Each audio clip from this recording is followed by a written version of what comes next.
When you make decisions for your company, you look for the no-brainers. And if you have a lot of mailing to do, Stamps.com is the ultimate no-brainer. Mail checks, invoices, documents, and everything you need to keep your business running. Get rates up to 89% off USPS and UPS. And with the mobile app, you can take care of mailing on the go. Make the same no-brainer decisions as over 1 million other businesses with Stamps.com. Sign up at Stamps.com with code PROGRAM for a special offer. That's Stamps.com, code PROGRAM. We made this.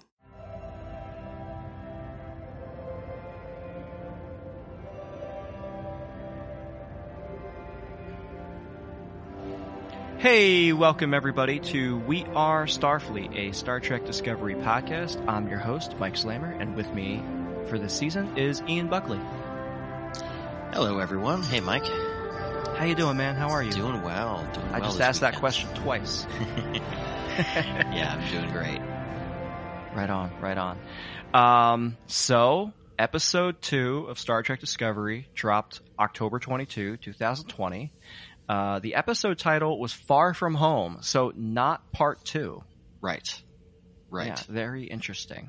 Yeah, That Hope Is You Part 1 has yet to see its Part 2. And as I think we talked about on the first episode, they're based at least on the episode titles. There doesn't seem to be a Part 2 this season. Yeah. Very interesting choice made by the staff involved. Yeah. I'll be curious to see what they do with it. Indeed. Based on looking ahead, it looks like they might be having some fun with some of these titles, like Unification 3, etc. Well, here's the thing. The internet has made surprises so difficult for showrunners, right? Yeah. So, think about all these theories that pop up. The second you announce something as innocuous as an episode title, right, you have the entire internet suddenly spinning to try and figure out what it means. Absolutely. Yeah. So, you know what? I'll take a little misdirection. I'll take it. Sure. Curious to see where we go. Yeah, this episode is titled Far From Home, but I did not see any Spider-Man references in the episode outside of maybe some cool web-slinging opportunities if Spider-Man was there. Yeah, the opportunity for a crossover is yet to be fully realized. But you mentioned that. Did you ever have? There was an X-Men and Star Trek TNG crossover book that I like. The cover of this just popped into my head. It was it came out. It was one of those pocket novels in the 90s. Some crazy X-Men and TNG crossover novel. Yes, it was called Planet X. It was a Star Trek Marvel comic, authored by Michael Jan Friedman. It came out in May 1998. Yeah. It was apparently it was a sequel to an earlier crossover, which was just a Marvel one-shot. So slightly different team of X-Men than what we would normally. Yeah, I think that's the closest we've gotten. With. Yeah. Well, it could be interesting to see if, there's any other references along the line. We do know that there's a lot of love between the Marvel universe and the Star Trek universe. Sure. This episode was directed by Olatunde, and again, apologies for mispronouncing, Asun Sanami. Written again by Michelle Paradise, Jenny Lumet, and Alex Kurtzman. So, realistically speaking, for all intents and purposes, this is part 2. It is. Not necessarily, in direct relation to the first episode, but it certainly does wrap up the sort of first 2 episodes here. This little arc of here we are. Here's both Michael Burnham's story of her arrival in the future, and here we go with Discovery's arrival in the future. Yes. Definitely, I have to wonder if they had done an extended 2-hour premiere episode and just went full on with this amazing movie effect, how that would have been received as opposed to episodic. Yeah, it's a little hard to say because the 2 episodes were so dissimilar, and I think alternating back and forth, or even just having aired the two on the same night, I don't know necessarily that you get as much between the two episodes, like in terms of their interaction with each other. I think it might have been an interesting idea if they had approached these first two episodes from conception, as like, maybe you intercut back and forth between Michael's story and the story of the rest of the crew, or a lot of the consensus in the chat online seemed to be that people wished this episode had been the first episode of season 3. What do you think about that?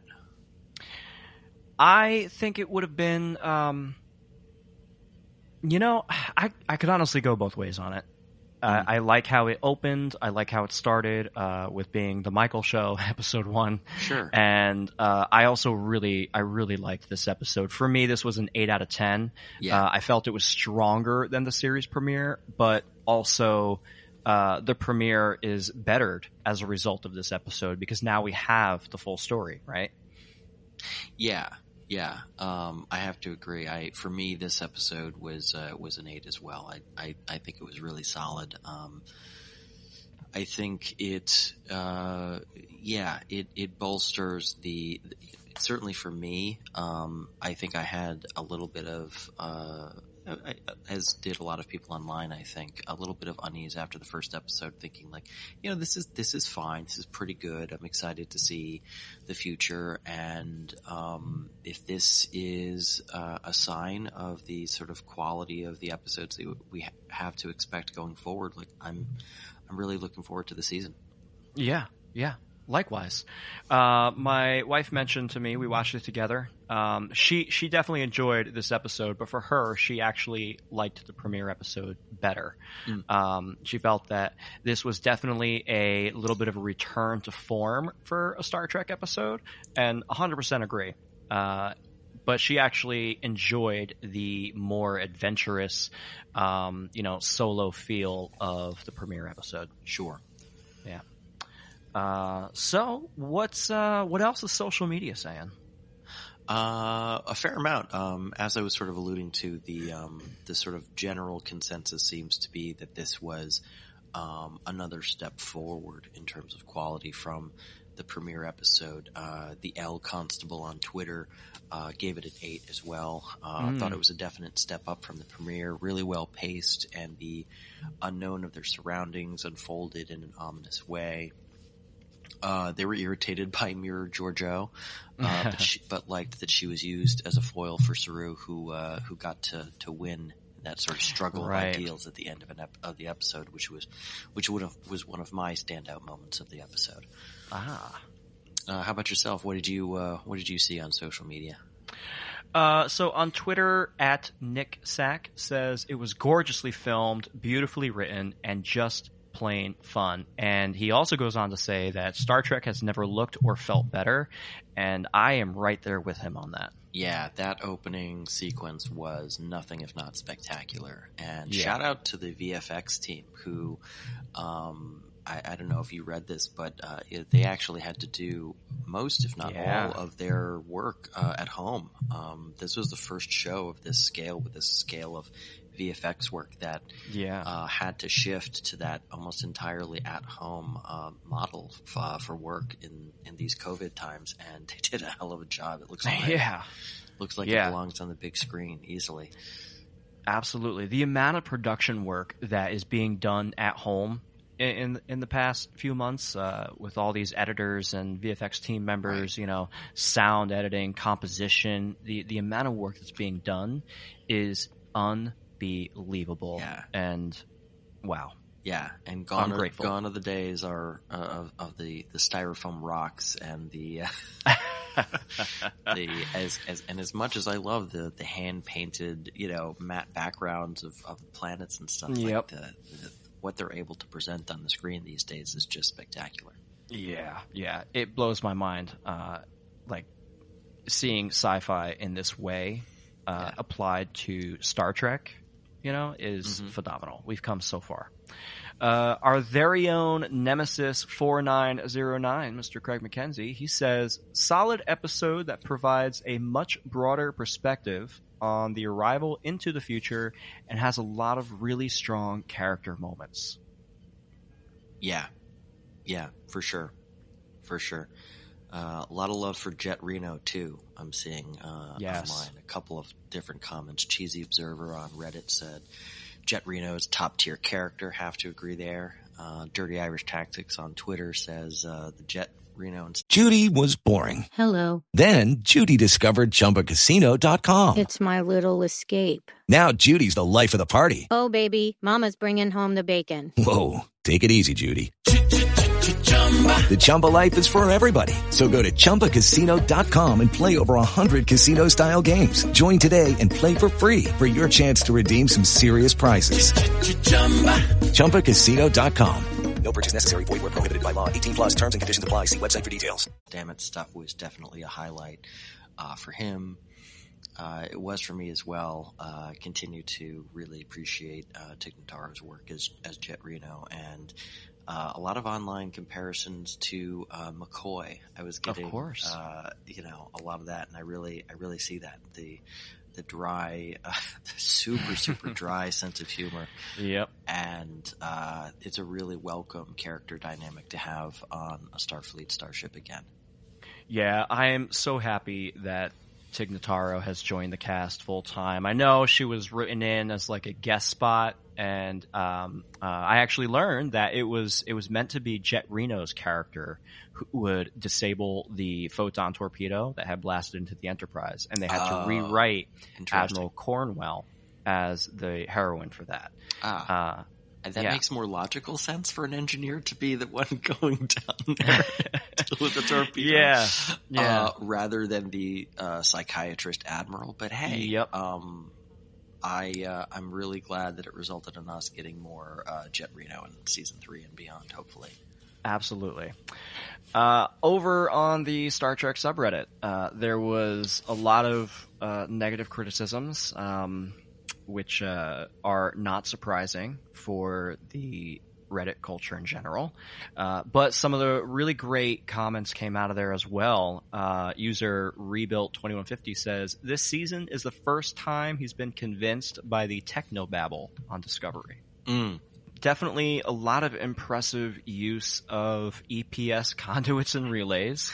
I'm not sure that I'm fully convinced that these what basically look like fiber optic lines running around the ship are, I mean, they just seem so fragile, like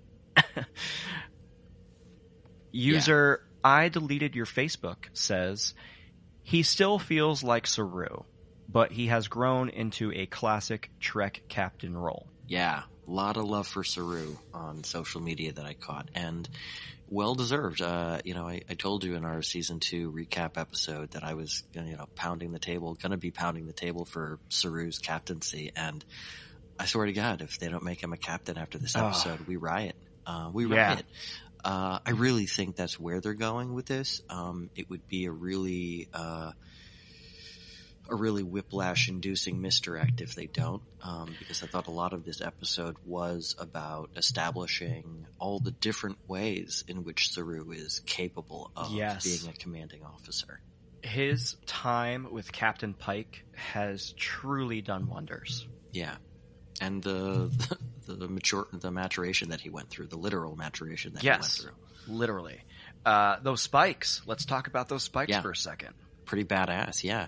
That was another, like the fight at the end was this classic opportunity for the hopefully captain of the Discovery to get his hands dirty, and as much as he was playing the diplomat and was playing the classic Starfleet officer who was a representation of all of those values.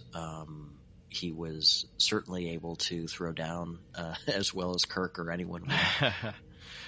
I definitely got the impression that Saru was maybe pulling his punches a little bit. It did seem like he seemed like a person who was trying to be conscientious about the use of force. Yes. That he's capable of, of disposing, and he did. He's a very conscientious, thoughtful character, and I think that comes through even in his fighting style. Yes. I at first I was a little like, why don't you just pull out the spikes, right up front and just get this whole show over with? And seeing how the story unfolded, I'm glad it played out like it did. Yeah, I'm a little unclear on the exact sort of mechanism of and lethality of those individual spikes. Not really having the chance to see them. We didn't even really get one in this episode of the impact they have on flesh, for example. I don't know whether we're dealing with something that's only a little bit of a step up over a porcupine needle. Or if it's something that, he could have used at any time to dispatch all of the people in the room in a matter of seconds. It raises some questions in terms of his tactical options, I guess. Yes. Well, I mean, it remains to be seen with Georgiou as his seeming personal adversary, or nemesis, if you will, as it seems to be growing into. We might see some more of that action. Yeah, I'll be curious to see. So let's get into this deep dive. Honestly, it felt so great to see the Starship Discovery again. Yeah, out of the frying pan and into the fire. Right into the fire. So in our previous episode, I had commented on how I felt like all the dramatic tension that the writers built up with Burnham falling kind of felt like, all right. But here, I felt the exact opposite. It just seemed like the right blend of tension and risk and what's at stake. Yeah. You hit the nail on the head, and I think there's a couple of reasons for this. One, I think, and I know that it's the same director for both episodes, but the way in which it was directed allowed for that tension to build, I think, a little bit more effectively. And it's also you're talking about an entire ship with a lot of different crew. We know as audience members that, potentially some of these crew members might die. We know that there's a very real risk of seeing some loss in those moments. Whereas with Michael, they're not killing the main character of the show. Right. That.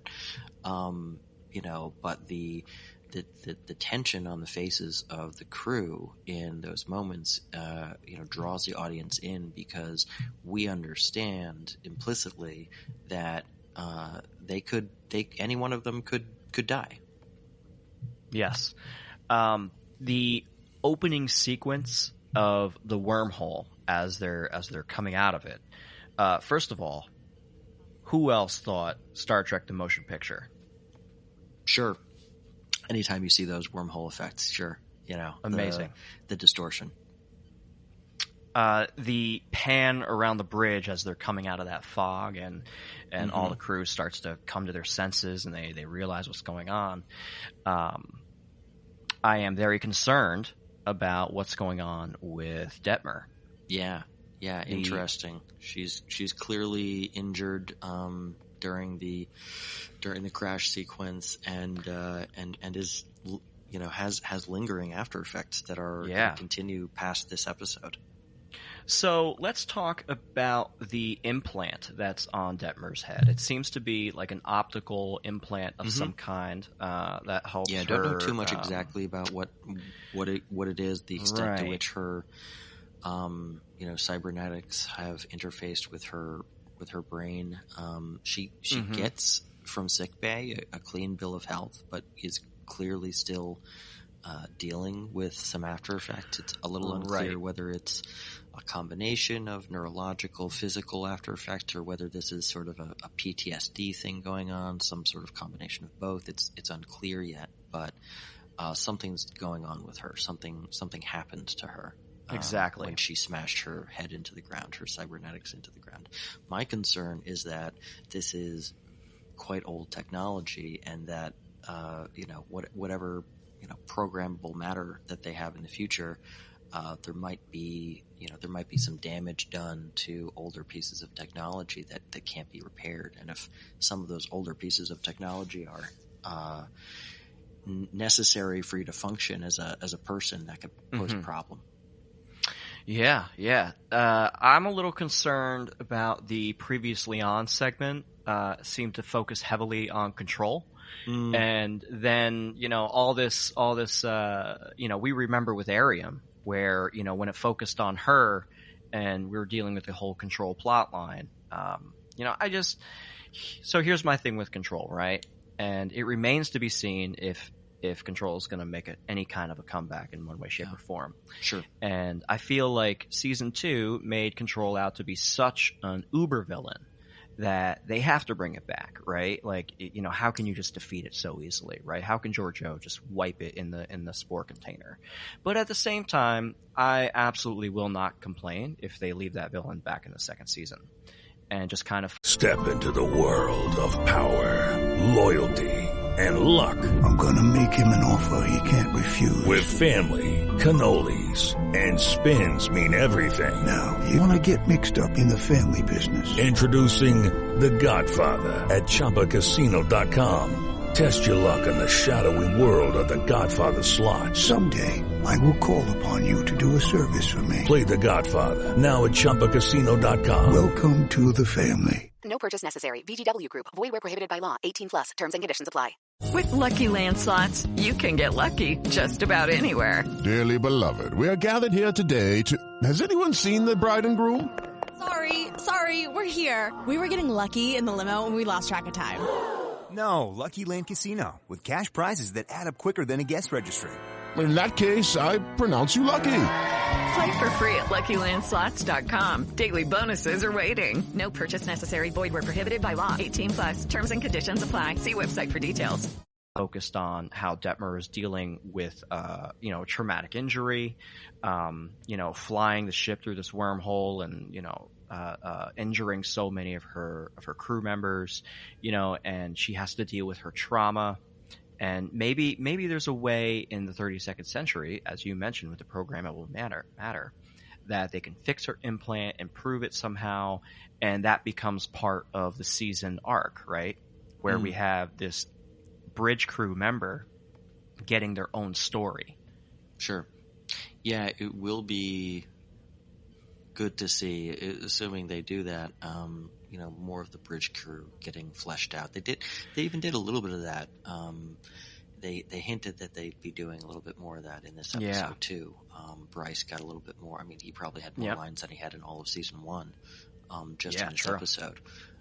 So I hope that's a sign of things to come, that now they're feeling more like a season 3 Star Trek show where they have the confidence to branch out a little bit. And I think, this was our first episode, I think, that Michael wasn't in at all. Not involved in the A plot or the B plot whatsoever. Right.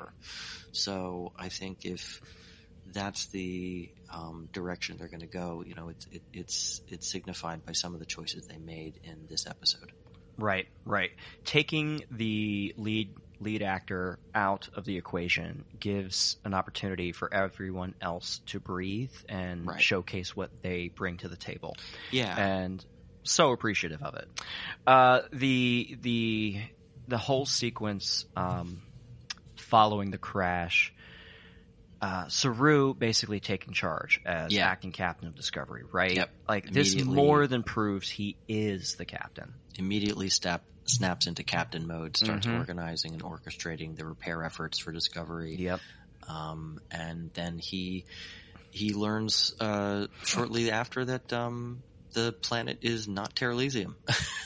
And is also dotted with evidence of advanced civilization, indicating that their mission is successful, but that they somehow ended up in the wrong place. It's interesting now that we've seen both these episodes, both Michael and the crew of Discovery ending up not just in different times, but also different places, and both right over Class M planets, which seems extraordinarily convenient, and I wonder if it's a coincidence. Well, I mean, we had literally thousands of Class M planets throughout TOS and TNG that we could explore. Sure, but the vast majority of planets would not be. Yes. We know that. The odds of them randomly spitting out, not over the planet they intended to, but to different planets and having them both be habitable seems like long odds to me. I'm just wondering if that's some sort of indication that there was, that maybe this was not an accident. I don't know. Interesting thought. I really enjoyed Saru pivoting and realizing okay, Michael's not here. We don't know when we are. We don't know where we are. We are no good to her if we are not, if we are not at 100%. So he immediately sets up a plan. The scene inside the ready room, I was on edge through most of it, where he's got to deal with Georgiou's insubordination, and they come to heads. Yeah, and this is probably where Georgiou started to grate on me a little bit. I think and this is absolutely no knock on Michelle Yeoh, whose work I love. I think I might be a little bit over Empress Georgiou at this point. Yeah. The constant rudeness and combativeness, seemingly for its own sake, at the very least, I think needs to be dialed down a little bit. Like, it just, I like that she's bringing a Worf or Shaxx like fire all torpedoes element to these sorts of ready room discussions. I think it's important for there to be that kind of voice that feels like a part of the Star Trek formula. But the all shitty attitude all the time and the over the top constant bloodthirst that she has, it seems like just a little much. Again, I think she works as a foil with Saru, but I think that there's probably a way to calibrate it that wouldn't come across as she's just starting to exhaust me. It's starting to feel like, oh my God, she's just always like this, always, all the time. How are people okay with this? Right. I definitely can't help but agree with you on a lot of that. It seems like she had been played for laughs in season 2, and now that she no longer has a leash and she has plenty of opportunities to run, she can become a very real problem. And, she can become a problem for whoever she wants to be a problem for. So I do like that the character now has this potential to be a real threat and not just a, we have Space Hitler on board the Discovery. Right. So it's good to see this, but I agree with you in putting her on screen and making her as bloodthirsty as she is. And it's hard to believe that an Empress, you can rise through the ranks of this brutal, tyrannical Terran empire, and not be savvy, Yeah, she just, I don't know what it is. Quite frankly, it feels like it's just not quite dialed in a way that's pleasant to me anymore on a consistent basis.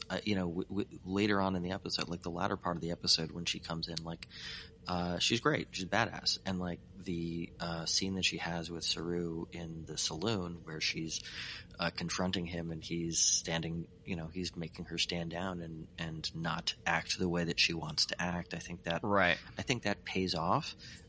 It's really more on just sort of a gut level of how much am I enjoying watching this character on screen interacting with the crew. I'm feeling like there's diminishing returns with her screen time, at least in this episode. Yes. Shout out to Doug Jones throughout. Yeah, for sure. As much as episode 1 was the Michael Burnham show, this episode is very much the Saru show. And even though we have B plots to follow, Doug Jones's charisma is just on screen and apparent almost in every scene he's not in as well. Right. And this is not a unique thought. to me. I've seen this echoed elsewhere, but he's so often behind the creature makeup that as an actor, he uses his whole body to act. Yeah. And I feel like this experience as an actor is what gives Saru that gravitas, you know? Yeah. He's created a really well-rounded character there, and the writers have too. And it's just, it's really cool. It's really cool to see. I'm excited for the prospect of, having our first sort of official alien captain in a main show. Yeah, absolutely. You know, in addition to the great command sequences we get, we also see the ability that he has to emphasize and really listen. The scene with Tilly as they walk along the planet's surface. Yeah, that was a standout moment for me. That sequence was a standout for me too. Yes, absolutely. I was 100% agree with you. For me, that was an amazing sequence.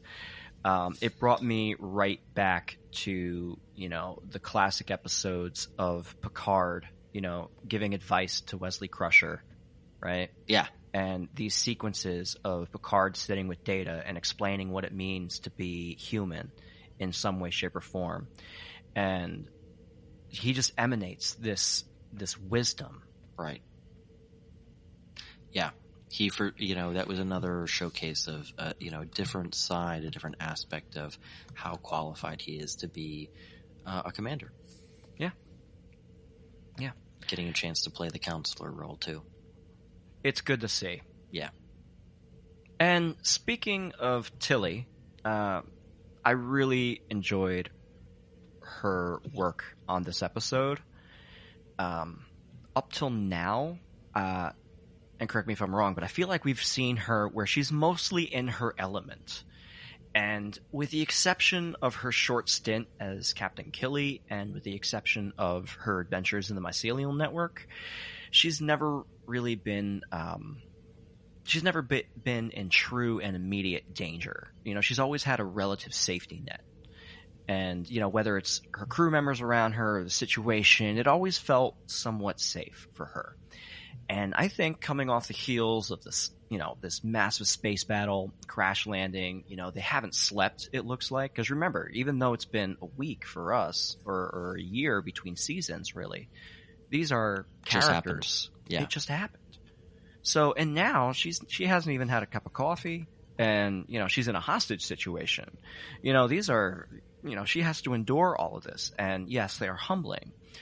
And like all good Starfleet officers, as she recites, she conducts herself at all times befitting that of an officer. Right.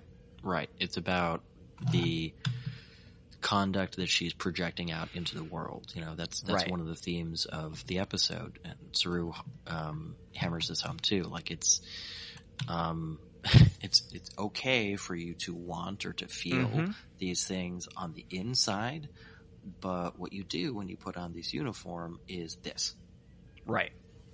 Yeah. One of my issues with Tilly in season 2 was that they were flanderizing her a little bit. Bit, yeah. Hopefully this is a sign that they're not going to do that as much this season. Yeah, I mean, I felt the fearful, honest, and calm, that she was emanating in this episode. And, as well as her still being, a brilliant officer. Yeah, I'd like for her to get some. I think she plays this particular version of Tilly really well, and I'd like to see Tilly continue to really put some solid roots in the ground in terms of her confidence level, because I do want for her to have a little bit less of the uncertainty and the fear that she still clearly experiences in these, understandable moments. But I'd love for her sake for her to be a little bit more self-actualized, a little bit more confident going forward by the end of this season. Right. So how did you feel about the main plot that we have? Yeah, so this is sort of an old school Western callback episode. We've got a showdown in a saloon in an isolated frontier mining town. really doesn't get any more clear than that. The villain Zara even walks in with spurs on his boots, which I thought was maybe a bit much. I mean, don't get me wrong, it certainly delighted me the first time. But it was a little on the nose, but I thought maybe it's an affectation, maybe it's an intentional affectation of this particular guy. Sure. I could buy that. He seemed to be pretty into being a bad guy. So I could buy that maybe he was sort of cosplaying as he digs it. He digs who he is. He's definitely benefited from the catastrophe that's afflicted the galaxy. Right, an opportunist. He's leaning hard into it. That's just who he is. He's a bad dude. I wonder who he might have been in the 23rd century. Yeah. Saru and Tilly discover that this mining colony has been under the thumb of this guy Zara and his gang of thugs, and kind of classic Western plot. It's the outsiders come to town and defend the locals from the bad guys, and it works for me. It's a little basic in terms of the setup. It's tried and true. Also, it's exactly, tried and true. is a good way of saying it. Yeah, exactly. It's tried and true. It does call back to, Star Trek Origins. The original pitch of Star Trek as wagon train to the stars. Exactly. And you get a little bit of that tied in, woven in throughout with episodes like Fistful of Datas, etc., where you have these very clear, knowing references to the Old West and the sorts of stories that were told in those settings. This is an example in Discovery now. If anyone watching this episode was like, what the heck is this dumb garbage? Then clearly they've never watched a Star Trek episode. Because this is pure homage to Star Trek's roots. Yeah, and for sure. The original series, they used props and sets that were left over from around the studio lot, which is why stories were always written and why Kirk and crew were always going to 20th century Earth. And, because that's the props that were next door. And, they were already made, they didn't have a budget to do their own. They were already one of the most expensive shows on TV at the time. Right. So, when you have that gunfight at the OK Corral episode and you have the classic, they're all standing there with guns on their hips. Yeah, exactly. This episode definitely played on my nostalgia a little bit. And I loved it. Like I said, it's a tried and true thing. You already mentioned, like other episodes have done this using the holodeck, Fistful of Datas. It is, in fact, at Star Trek's heart, a Western. You're on the frontier, right? That's what a Western story is, of the spaghetti Westerns of the 60s. Yeah. And I think that's what this season might be. It might be an indication that this is going to be the sort of tone that the season's going to have, at least in part, because of this, collapse of civilization. And the sort of refrontiering of the edges of former Federation space. Yeah, and having the bad guy be a courier, same as where Michael had met Cleveland Booker, who's also a courier. So right, they have the same job title. A little nice bit of mirroring for these two episodes, even though they're very different in how they play out and the tone and the setting. Quite a bit of similarities there. Yeah, he's a gangster who's taken advantage of the situation. But you know what? He's not a dumb gangster. No, he figures out what the Discovery is and who these people are. Yeah, basically without Saru or Tilly giving anything away. No, he's surprised. He's one of those villains who doesn't make the strongest first impression. He looks kind of nondescript, but he immediately establishes himself as being, at the very least, cunning. And yes, he has Saru's number, and he quickly puts together that they're time travelers. Yes, and it's for that reason that I am concerned that he was let go so easily. Yeah. I don't know if we've seen the last. I mean, I kind of hope we do. If I had to put money on it, I would guess that we saw the last of him. That sort of felt like how the episode was structured, story-wise.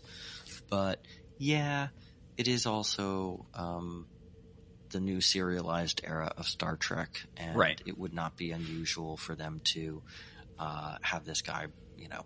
He had some means of surviving that he obviously knew of that they didn't, and he got off the planet somehow, yada, yada, yada. He comes back for revenge. But it seemed like he was being left to die.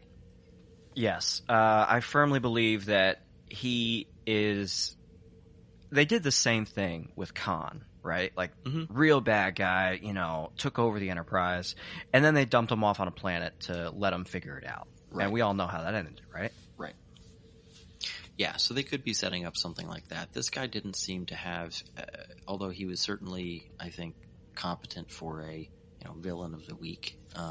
For me, he didn't have the charisma of the kind of Khan character where you can imagine him making a really compelling return to the screen. Maybe I'm wrong, right? But, right. Khan. Ricardo Montalban's original appearance as Khan was pretty iconic in and of itself and memorable. And this guy was good. He was a good villain. I think we've seen the last of him, but I wouldn't be surprised if we don't. That's fair. We learn quite a bit more about the lack of dilithium in this episode, and I hope we are going to get more information, ultimately. We will, for sure. We will. Probably but next week. But I hope that, yes, it's made more clear that it's not... So, warp drive, in order to go to warp, is a combination of matter and antimatter, right? It's the when they collide and they actually create the ability to go to warp. And dilithium acts as, I think, the closest allegory I've seen to... Step into the world of power, loyalty, and luck. I'm gonna make him an offer he can't refuse. With family, cannolis, and spins mean everything. Now, you wanna get mixed up in the family business. Introducing The Godfather at ChumbaCasino.com. Test your luck in the shadowy world of The Godfather slot. Someday, I will call upon you to do a service for me. Play The Godfather, now at ChumbaCasino.com. Welcome to the family. No purchase necessary. VGW Group. Void where prohibited by law. 18+. Terms and conditions apply. It's time for today's Lucky Land horoscope with Victoria Cash. Life's gotten mundane, so shake up the daily routine and be adventurous with a trip to Lucky Land. You know what they say. Your chance to win starts with a spin. So go to LuckyLandSlots.com to play over 100 social casino-style games for free for your chance to redeem some serious prizes. Get lucky today at LuckyLandSlots.com. Available to players in the U.S., excluding Washington and Michigan. No purchase necessary. VGW Group. Void where prohibited by law. 18+. Terms and conditions apply. Our knowledge of technology would be like a fuel rod in a nuclear power plant. That sounds right. I honestly would have to look up. Fair enough. I cannot remember how dilithium, quote unquote, works in Star Trek engines. That's okay, because I'm going to share a little bit of what I know, and I'm sure that there's definitely people who have dove into this, and they're currently furiously writing essays on what it all means. But dilithium goes into the intermix chamber, which helps regulate the flow of antimatter and matter. And it has to be dilithium specifically because due to the properties of the crystal. And the crystal can be degraded, but as we know from Tilly's friend's planet, they have this new recrystallization methodology, which is what ultimately gets used in Starfleet across the board. So there's something with the recrystallization process that potentially gets destroyed, and maybe that's what the burn is all about. Something with the recrystallization of it and how it's utilized in order to remake the crystal, literally. But ultimately, yeah. So it's not that warp drive can't be accomplished because the fuel, quote unquote, is there. But the regulating devices that allow starships to go to warp. That's Got it. what the issue is. And that makes sense. And I think we'll learn soon. So maybe we're speculating about this pointlessly, but I think what could have happened is, when you talked about dilithium recrystallization, maybe there was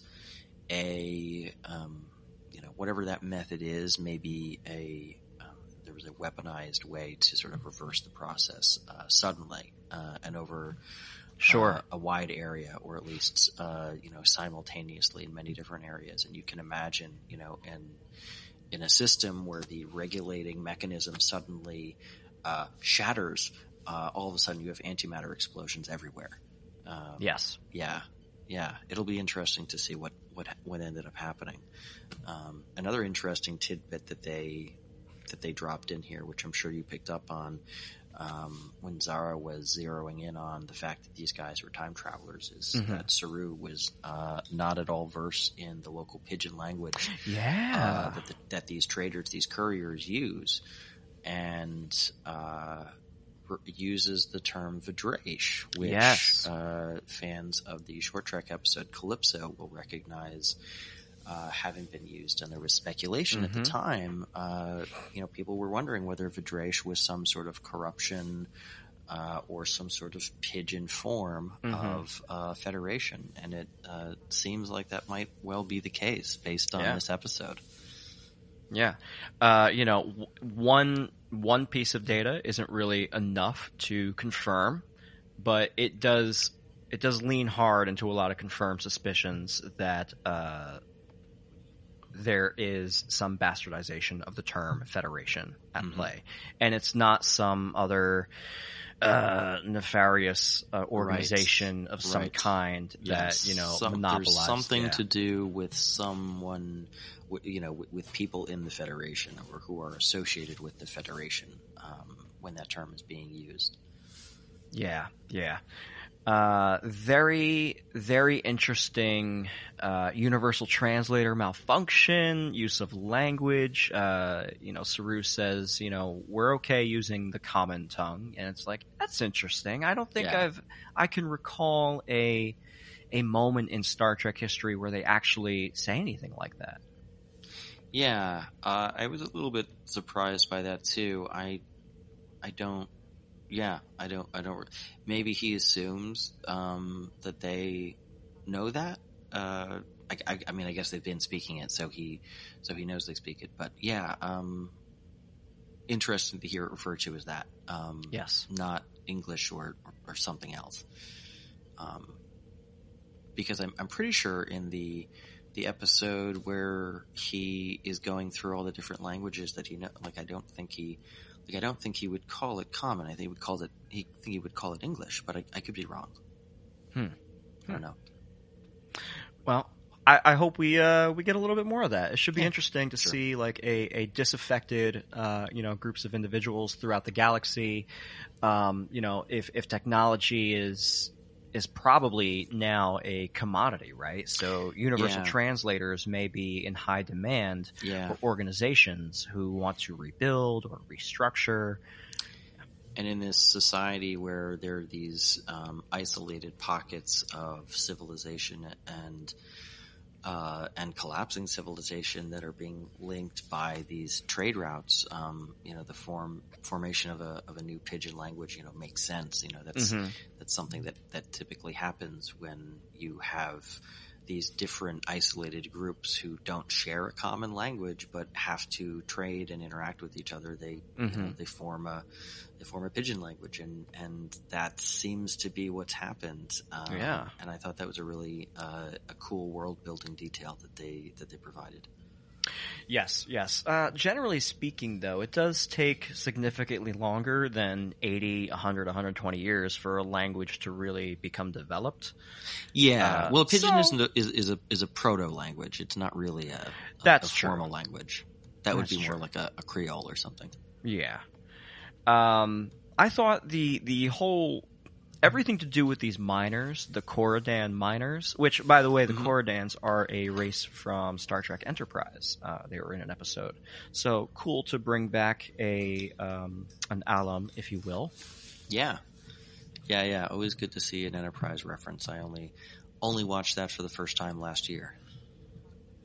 I really enjoyed the miners themselves. These rough ragtag group, and they might take some risks here and there, but they really need help, right? Like these guys aren't fighters. They're just trying to get by, man. They got family they care for, and here they see and this is something else, right? They see a Starfleet ship crash.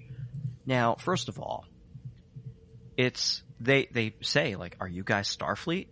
So boom, right here we have confirmation. Starfleet is 100% still around. They're still doing stuff.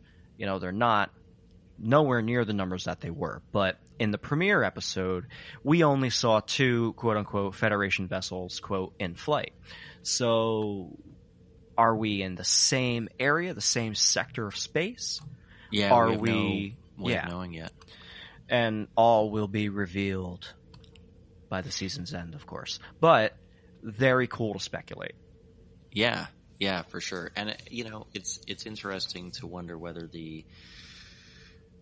it's clear that Cal, the guy who kind of makes first contact with Tilly and Saru and really starts to open up the line of communication, he seems to be singularly focused on the sort of romantic ideal of the Federation and Starfleet. He speaks about both with reverence and is sort of he's a believer. He's a believer. He's one of the people that Book would talk about. The old timers who would go on and on about the Federation. Like he's like that.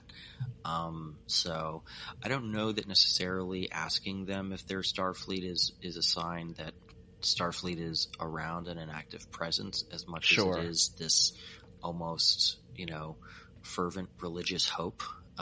He's seen, as far as he knows, like these saviors, these angels fall from the sky, representing this thing that he's only ever heard about. Perhaps it's powerful stuff, and it's a great introduction to this little character of Cal that we get in this episode, and unfortunately lose in this episode too, at the hands of Zara. Gruesome way to die as well. The weapon that Zara seems to have, it's not exactly a phaser, it's not a disruptor, it seems very purposeful about the amount of damage that it deals. Yeah, it seems deliberately intended to cause pain. Cause a slow, agonizing death. Yikes. If you maintain contact with it, or you can fire it in short bursts, not to stun, but just to hurt. It's pretty barbaric. Now, what races do we know of would make something like that, just for fun?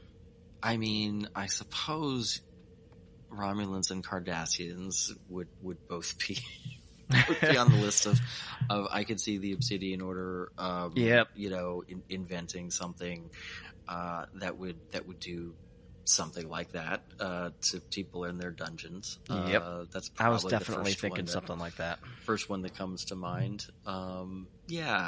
There's probably a couple. I mean, I hate to say it, Klingons would probably do it. Basically anyone who isn't the Federation. Fair enough. Basically anyone who isn't the Federation. It wouldn't shock me to learn that they had it. And even then, like if you told me that like Section 31 developed it, I also wouldn't be surprised. Those people are straight monsters. Fair. I do like that when Cal says, "Oh, are you guys Starfleet?" It tips you off because there's no confirmation of any type of real sensor arrays inside the saloon. Yeah. And I have to wonder if maybe when the Discovery popped into the future, did they immediately start broadcasting their transponder signals? Presumably so, because also Zara tracks them, and it makes me wonder if perhaps Cal saw the ship and just recognized the design schematic and immediately put it together. I wonder what ship design is going to look like. Yeah. If the sort of blasted saucer section that Burnham flew through in the first episode is any indication, they're still using saucers in the future. But yeah, it'll be interesting to see. I mean, he says it's old, but he doesn't seem to feel like it's something that's like utterly totally out of unrecognizable. place. Exactly. Like he still recognizes it as like a Starfleet ship, right, or what one of those would look like. But that could be something as simple as the basic design aesthetic in terms of saucer section and nacelles has not changed overly much. Interesting portrayal of technology here. We learn about programmable matter, which expands upon in episode 1, but I don't know whether we've actually heard it referred to by name. We may have, but it's made really clear in this episode. Yes. It seems to be a very, obviously, Mike, it is a very advanced replicator. Some kind of substance, another classic Trek term, some kind of, using very minute nanomolecules, and the matter itself seems to be able to redistribute and redesign itself based on whatever it touches. Yeah. So really cool imagined technology for the future. Yeah, for sure. It reminds me a little bit of those. I don't know if you've ever seen these 3D printer pens, where basically it spits out whatever the plastic material is, and you can you use it to draw shapes and whatever. And it strikes me as a really advanced extension of that, where it's, like you said, basically a portable replicator in the way that they now have portable transporters. It's all just an extension of familiar technologies, but way, way more advanced, by which we mean miniaturized and more powerful, which seems logical. That seems to be the way that technology tends to progress. The ones that aren't abandoned entirely, but like ones that were super useful, like replicator technology, like, of course, that just continued to advance until it became entirely portable. Ditto with transporters. Of course, those continued to advance until they could be carried around in your pocket. So let's talk a little bit about what's going on the Discovery. With we have the reuniting of Discovery's classic couple, I feel like, with Hugh Culber and Paul Stamets. Yeah, these guys are great. A really strikingly directed scene where Stamets appears. He was put in a medically induced coma at the end of season 2. He appears alone in sickbay and in a dark room, and Culber walks up to him and hits him with a hypo spray, and he comes back to consciousness, and all of a sudden all the sound and light comes up, and the room, the sick bay, is actually full of people, and he's being kicked out of it because he's not hurt badly enough to be there anymore. Which just goes to show how serious, even though they managed to have a safe-ish landing, how serious it was. Yeah. I'm really glad you mentioned this scene. Striking is an apt term to use. I was very impressed with how they shot that. The camera coming down slowly over Stamets as Culber walks up, and then when he hits it with the hypo spray, that same camera simply pulls back to reveal the chaos around. Yeah. Beautiful camera work. Again, just outstanding. I have nothing but great things to say about the visuals of this show. Yeah. I'm constantly impressed. Absolutely agree. And we go from sickbay essentially to, Stamets gets roped into repairing the ship because the ship needs to be fixed because... it's all hands on deck. Yeah, it's all hands on deck. Power is failing throughout the ship, and they can't go anywhere and they can't communicate until ship gets fixed. So Stamets, of course, is not one to sit still, and heads basically into the nearest Jeffries tube. Jett tags along to make sure he doesn't get himself killed, but we basically have ourselves a classic Jeffries tube repair sequence on board the Discovery while we've got this classic Star Trek saloon scene going on. Planet side. It's kind of interesting. Yeah, I also want to mention with Saru, before they go out on the away mission on the planet's surface and he orders the repairs to begin, he also orders everyone to team up. Everyone is to work in pairs at all times. And that is something that emergency teams do when there's loss of communication. Yes. It is simply, any type of rescue effort, any type of repair effort, you work in pairs at all times. And it's nice to see this bit of real-world crisis management come into play. Yeah, really strong attention to detail by the writers. Yes. Pairing off Stamets and Jett Reno, brilliant. Oh, it's great. It led us to some of the most fun dialogue in a show I can remember, in a Star Trek show that I can remember. Yeah. This is Discovery's Spock and McCoy dynamic. This is what they've done now. They've got the engineer Stamets and the engineer Jett Reno butting heads, lovingly, dryly, sarcastically butting heads, and it's great. It's never not great. It continues to be a delight, and I hope. I'm sure we will see more of it because it seems like the writers have recognized that it's a dynamic that works, that pops off the screen. Yes, I definitely enjoyed watching Reno and Stamets go back and forth, and when Culber arrives, as Stamets is in the Jeffries tube, he's having a very hard time. His injuries are getting the better of him. So Culber arrives, and with the shared inspiration, Stamets is able to finish the repairs on the relay, which ultimately is the final relay as it restores power to the Discovery.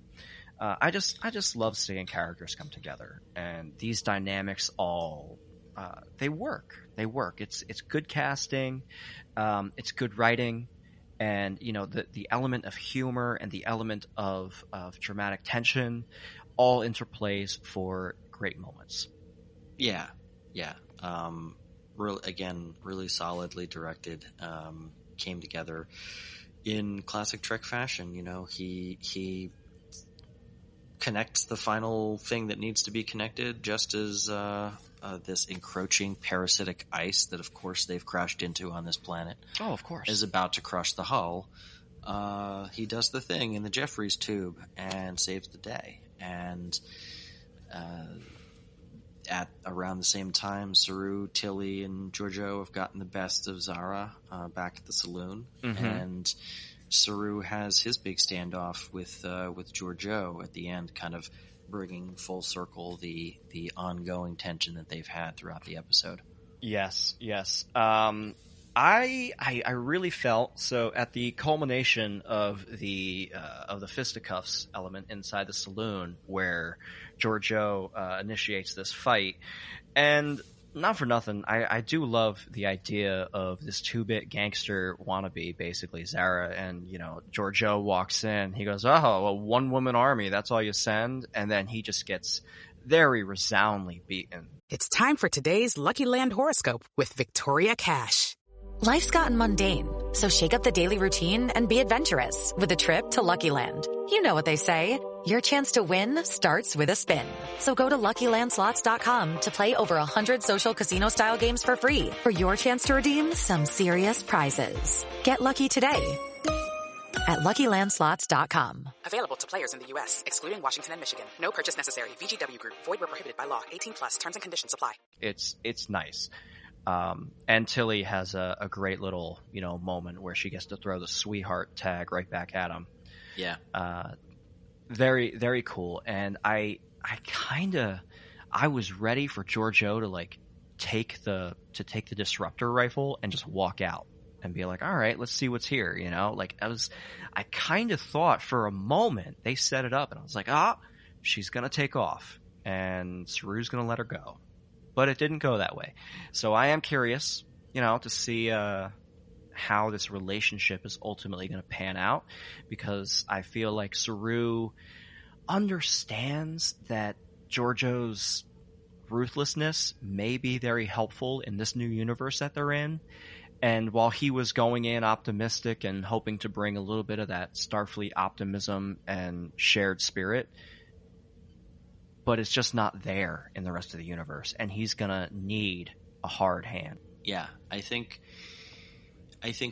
what the end of the episode, at least the end of the story in the saloon, provided was, again, the opportunity to, right at the top of the season, restate the Star Trek mission statement a bit, and make it apparent that Saru and, by extension, the crew of Discovery and Michael are going to be a force are going to be a civilizing force in this new frontier. Yes, and, whatever that means. But it does mean that they're going to conduct themselves, and anyone who is going to work with them is going to conduct themselves in a way befitting the mission of the Federation. Yeah. The final moments of the Discovery, breaking ground and getting off the ice. Great use of dramatic tension when they are rescued by an unknown vessel that traps the Discovery in its tractor beam. Had no idea and was absolutely not at all anticipating the arrival of, and I'll let you take it.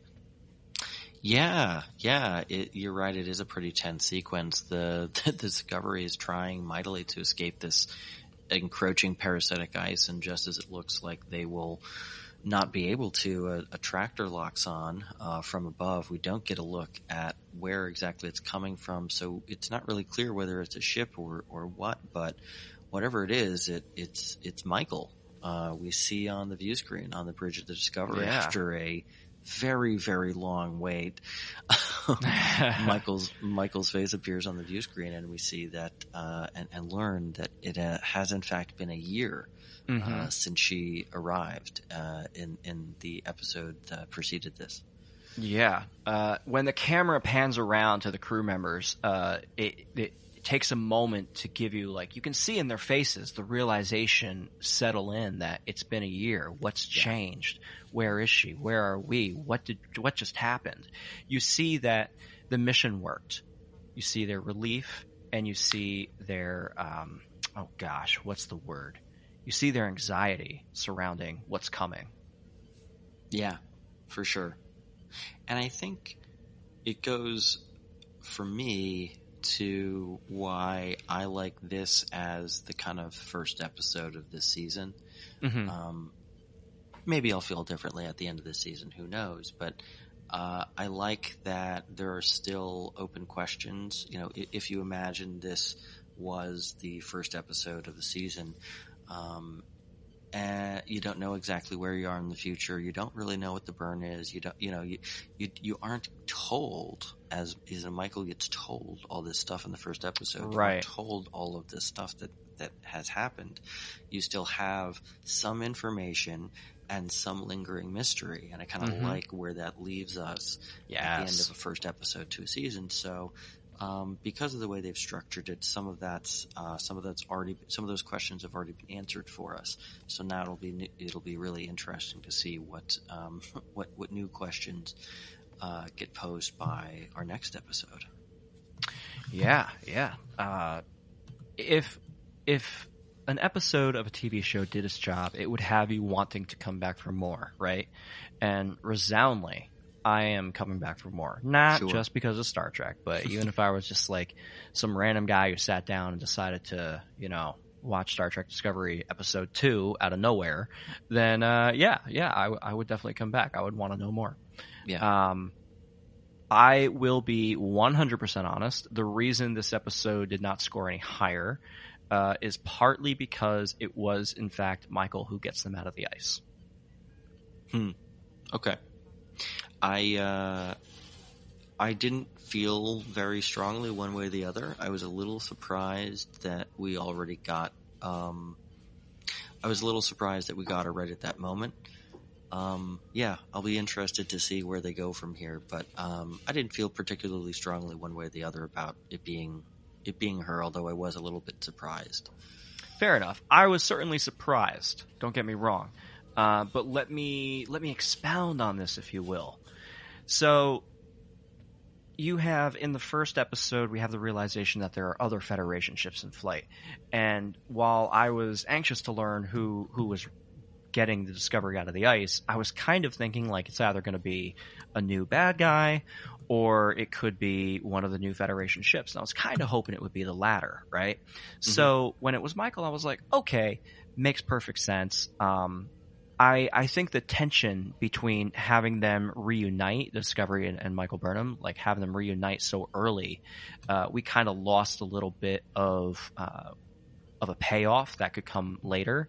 And, you know, I'm just as an idea, if it was like a Federation ship that rescued the Discovery and then said, hey guys, welcome to 3189 or 3188 or whatever year we happen to be in at this point. Yeah. It could have led to a more fun sequence of, hey, so this is the future and we're your allies and welcome. And then we could have met up with Burnham, you know, very easily in the next episode in probably the same exact format. So that's just it. And I actually don't have a real problem with Michael being the one to rescue. It feels like we have a missed opportunity to see a new ship or a new crew come out of here. You know, or some kind of ally otherwise. I hear you. I do. I certainly don't disagree with anything you said. I think it certainly was an opportunity to do that. And, you know, it's the Michael show at the end of the day. And I think that the end of the episode reflects that. Yes, fair enough. Standout moments. We've talked about the walk on the planet's surface with Saru and Tilly. Did anything else really grab you? I think the running, just the running Saru captaining the hell out of each different situation. You know, he had the opportunity to quickly navigate a safe-ish landing for himself and his crew, then organize repairs, then recognize that Tilly could benefit from not only some counsel, but also that you know, he successfully deduced that she would actually provide some real value to the away team, and she did. He said he brought her along because she's a great first impression. Not the only reason, but he brought her along because she's a great first impression. And what does she do? She makes a great first impression on Cal, and a tense standoff at gunpoint is diffused. And if he had brought Georgiou instead, I don't think diffusing tension is a strong suit of hers. That probably would have went the other way. I think that all demonstrated, and then of course he kicks ass in the fight at the saloon. But I think all the stuff that leads up to that was all sort of laying down the case of why Saru should be a goddamn captain now. A goddamn captain. For me, Jett Reno was a standout character here. A lot of great dialogue, and when she's encouraging Stamets, she delivers a line that I wrote down, and it is a wonderful line. Helpless is a shitty feeling, but it is not forever, and it doesn't make you any less capable. Yeah. Yes. I loved it. I loved it. It's so true. I mean, you can apply that to, it's so prescient for the era that we're living in right now. Right. Yeah, for sure. Yeah, and she, again, reminds me so much of Bones on the original series, with the world-weary, the dry humor, but also the world-weary wisdom in combination. And it seems like they're really dialing Reno into that sort of thing. I like it. Yeah, superb episode.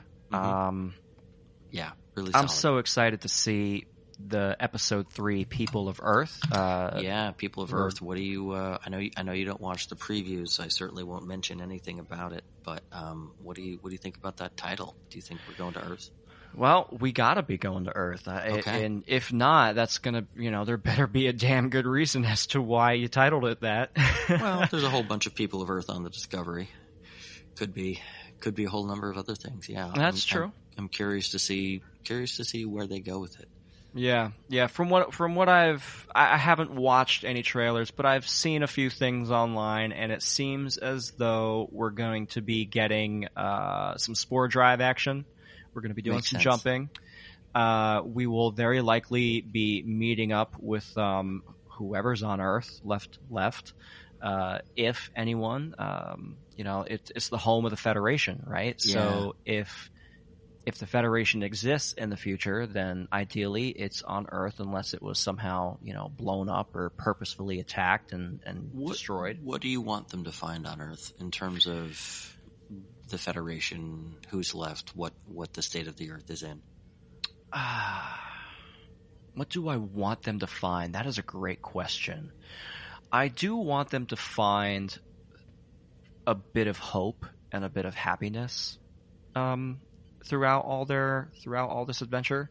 Yeah. An opportunity to rest and, maybe take a little bit of shore leave and gather their senses and figure out what the next steps are.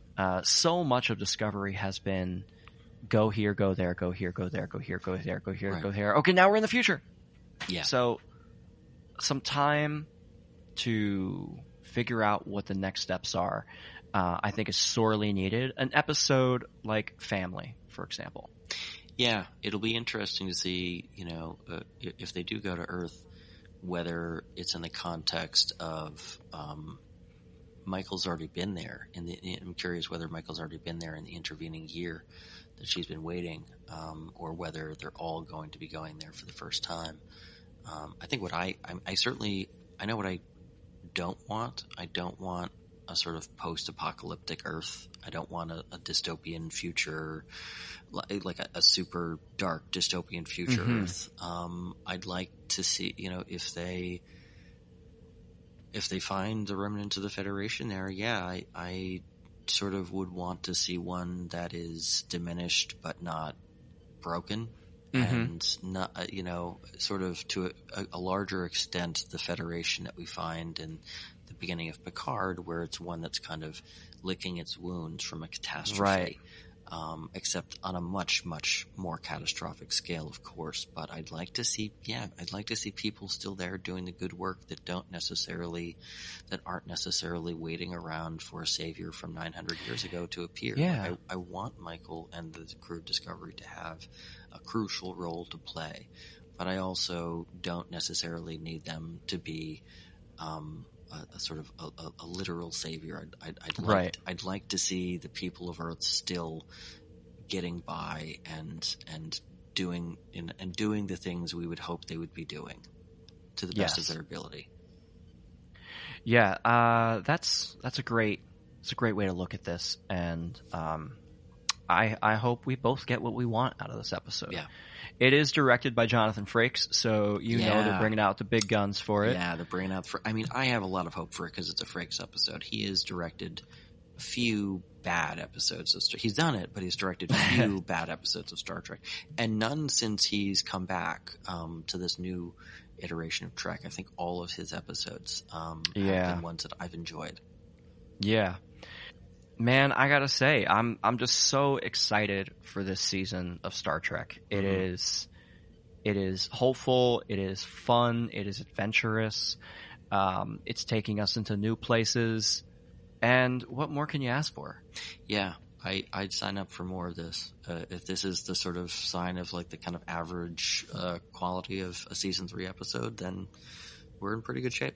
Whew, can you just imagine what those IMDb ratings will look like? Right now they look like 7.5 and 7.6. Not too far off of where you and I feel about these episodes. Right on.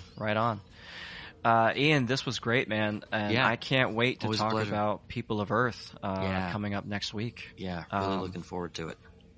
Yeah, folks, you can find the show on Instagram and Twitter at Starfleet Pod. Feel free to join in the conversation with us at any point in time. If you have thoughts, opinions, or theories, even if they are totally dissenting, feel free to drop them in the comments. Just, as we say, don't be mean about it. That's perfectly fine. Don't be a dick is the operative phrase. Don't be a dick. We are part of the We Made This Pod network. You can find this wemadethispod.com. And folks, we will be here next week. Our episodes drop on Mondays. So take the time, watch the episode, think about it, ruminate, let it marinate a little bit, and then tune in to Mike and Ian and see if you agree. Stick around to hear about other shows on the We Made This Pod network. Thanks, everyone. Elsewhere on We Made This. Cinemortuary podcast. Right, Rob, just to laser align and realign the topic of discussion. Yes. Would you like to take a dive straight in to the X-Files movie for me, please? Yes, I would. We open on Gillian Anderson in her lingerie. No, sorry, that's the fan fiction one, isn't it, that people keep talking about? That you wrote, yeah. I did not write, and I will sue you, sir. Right, yes, Silence of the Lambs. Directed by Jonathan Demme, 1991. Pretty Fly, a 90s nostalgia podcast. I think it says a lot about our humanity if we go down that road with Hannibal Lecter, and if we kind of, like right at the end of Silence of the Lambs, he's going to have an old friend for dinner. And... which is a great line, by the way. Tremendous line. It's a movie full of great lines. Have an old friend for dinner. But you're kind of happy for him, aren't you? Like I am. A little bit. I think it's important to remember that even someone who's a psychopath who doesn't have, or a character that's a psychopath that doesn't have that normal range of human emotions, they are human. Observing the Pattern, a Fringe podcast. Why is Nina so invested in getting Tyler back? Because, she even offers to put up the money. Like, Massive Dynamics will cover the ransom. So, she's heavily invested. And then, him basically saying, yeah, I took work home with me. And so it kind of, something doesn't add up in that area. Nina's a very intriguing character because... at least up until this point, and probably well into season 2, you were never sure of her allegiances. Check out all of these shows and more on the We Made This podcast network.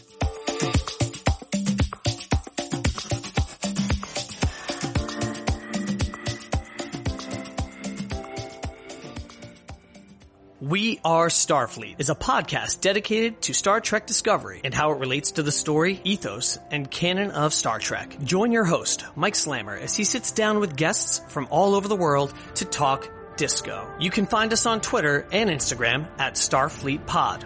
Follow for more Star Trek podcasts, such as The Sanctuary, a politics and economics of Star Trek pod, Rarely Going, a Star Trek Lower Decks podcast, and Make It So, a Star Trek Picard podcast. We Are Starfleet is produced as part of the We Made This network of podcasts. We Made This brings together popular culture podcasts around film, TV, music, and more that hopefully educate, excite, and don't take themselves too seriously. Check us out at www.wemadethispod.com. Original music composed and performed by Anthony Fuscaldo.